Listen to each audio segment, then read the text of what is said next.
हैं resistance of a system of a resistor. तो ये जो होते हैं रजिस्टर जो होते हैं वो दो तरीके से होते हैं, एक सीरीज़ में और एक पैरेलल में। बात करते हैं सीरीज़ की, तो सीरीज़ में जो रजिस्टर लगे होते हैं उसमें करंट जो होती है वो सेम होती है सबके लिए। जैसे फर्स्ट वाला रजिस्टर हो गया R1, सेकंड हो गया R2 और थर्ड हो गया R3। ठीक है, इसमें पोटेंशियल क्या हो जाएगा, V1 हो जाएगा, V2 हो जाएगा, V3। लेकिन सीरीज़ में जो करंट होती है वो क्या होती है, वो सेम होती है। यानी R1 के लिए भी I और ये भी R2 के लिए भी I और R3 के लिए भी I। यानी अगर हम एक सर्किट बना रहे हैं कुछ इस तरीके से, तो अगर हमने ये सर्किट ड्रॉ किया, ठीक है, रजिस्टर इस तरीके से 3 रजिस्टर लगे हुए हैं, यानी क्या हो गया R1, R2 और R3। तो इसमें क्या होगा कि करंट जो होगी सबके लिए एक ही फ्लो होगी। यानी जो सीरीज़ होता है, सीरीज़ में जो करंट होती है वो क्या होती है, सेम होती है। ये क्वेश्चन आ चुका है कि सीरीज़ में क्या चीज़ सेम होता है, तो सीरीज़ में करंट जो होती है वो क्या होती है, सेम होती है। ठीक है, अब जैसे अगर रजिस्टर लगे हुए हैं, 3 रजिस्टर लगे हुए हैं, तो उसके लिए वोल्टेज भी क्या हो जाएगा, 3 वोल्टेज होंगे, एक V1, V2 और V3। तो हम फार्मूला यूज़ कर लेते हैं, V is equal to I R, Ohm's law हमारा। ठीक है, तो V is equal to I R ये यूज़ कर लिया। अब इसमें क्या होगा कि करंट तो सेम है लेकिन वोल्टेज और रजिस्टर डिफरेंट है, तो V जो फर्स्ट वाला होगा उसके लिए क्या हो जाएगा, V1 is equal to I R1। ठीक है, जो सेकंड वाला होगा उसके लिए क्या हो जाएगा, V2 is equal to I R2। जो थर्ड वाला होगा उसके लिए क्या हो जाएगा, V3 is equal to I R3। इसमें करंट जो है वो क्या है, सेम है, इसलिए यहाँ पे हम I1, I2, I3 नहीं किए। ठीक है, अब हम क्या करते हैं, V is equal to I R होता है, V is equal to I R. तो हम टोटल V निकाल रहे हैं, तो I R is equal to हो जाएगा आई R1 प्लस आई R2 प्लस आई R3। वही बात फिर से कि करंट क्या है, इसमें सेम है, इस वजह से यहाँ पे I1, I2, I3 नहीं कर रहे हैं। ठीक है, अब ये क्या हो जाएगा, यहाँ पे हम ये I R is equal to क्या हो जाएगा, I ब्रैकेट में क्या हो जाएगा, R1 plus R2 plus R3। ठीक है, इस I से इस I को कैंसिल कर देंगे तो आंसर क्या आ जाएगा, R is equal to R1 plus R2 plus R3।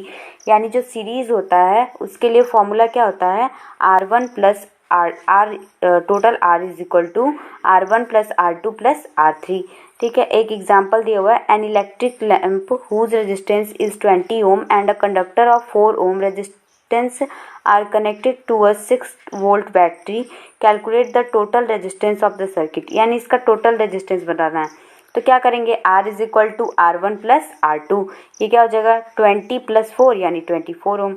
ठीक है, अब इसमें वोल्टेज भी दिया है 6 वोल्ट, तो हम वही फॉर्मूला यूज़ कर लेंगे, Ohm's law, V is equal to I into R. ठीक है, तो I इज इक्वल टू क्या हो जाएगा, V अपॉन R। V हमारा कितना है, 6 है, और हमारा रेजिस्टेंस कितना लिखना है, 24। तो आंसर क्या आ जाएगा, 0.25 एम्पियर। एम्पियर क्यों, क्योंकि करंट की यूनिट क्या होती है, एम्पियर। अब इसमें फिर से वोल्टेज निकालने के लिए हम क्या करेंगे, V फिर यूज़ करेंगे, V is equal to I into R. ठीक है, तो V is equal to I into R. ठीक है, तो ये हमारा I कितना है, 0.25 एम्पियर इंटू 20 ओम। ठीक है, ये कितना आ जाएगा, 5 वोल्ट। ये V1 के लिए निकल गया। V2 की बात करें तो 4 ओम इंटू 0.25 एम्पियर, ये कितना जाएगा, 1 वोल्ट आ जाएगा। अब रेजिस्टेंस निकाल लेंगे तो क्या हो जाएगा, R is equal to V upon I, 6 upon 0.25 ampere is equal to 24 ओम।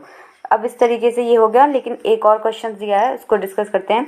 इसमें लिखा है, draw a systematic diagram of a circuit consisting of a battery of 3 cell of 2 volt each.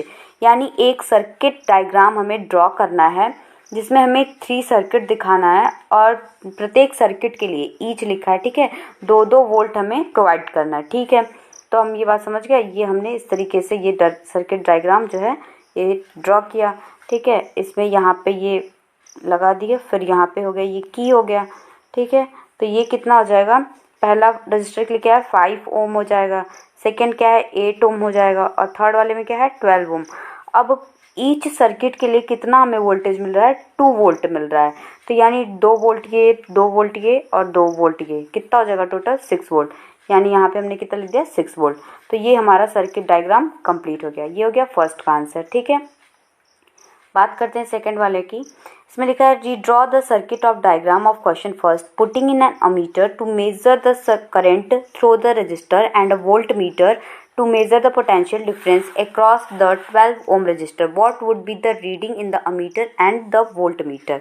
ठीक है, तो अब इसमें क्या करेंगे हम कि 12 ओम के रजिस्टर के लिए पूछ रहा है और कितने टोटल रजिस्टर 3 रजिस्टर लगे हुए थे, तो पहले हम तीनों रजिस्टर का निकाल लेंगे, फिर उसके बाद से जो आंसर आएगा उसमें से फिर अकेले करके 12 ओम का निकालेंगे। कैसे ये करेंगे, पहले हम टोटल रेजिस्टेंस निकालते हैं। तो R इज इक्वल टू क्या हो जाएगा, R1 plus R2 plus R3, जो हमने पहला सर्किट डायग्राम ड्रॉ किया था।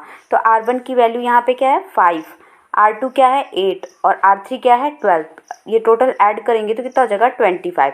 तो हमारा R कितना आ गया 25।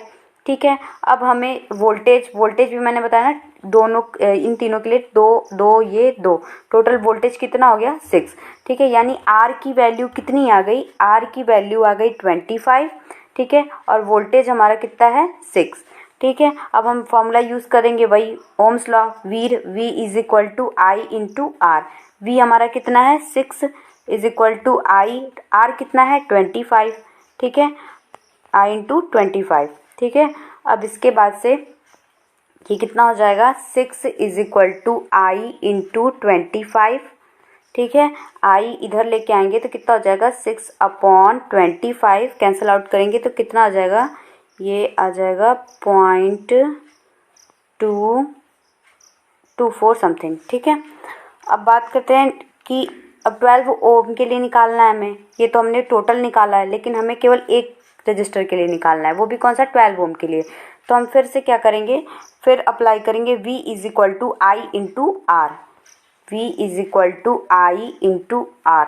ठीक है, अभी ये रजिस्टर कितना है 12 ओम के लिए, यहाँ पे हमें 12 ओम यूज़ करना है और टोटल करंट कितनी निकली थी 0.24, कितनी आई थी 0.24।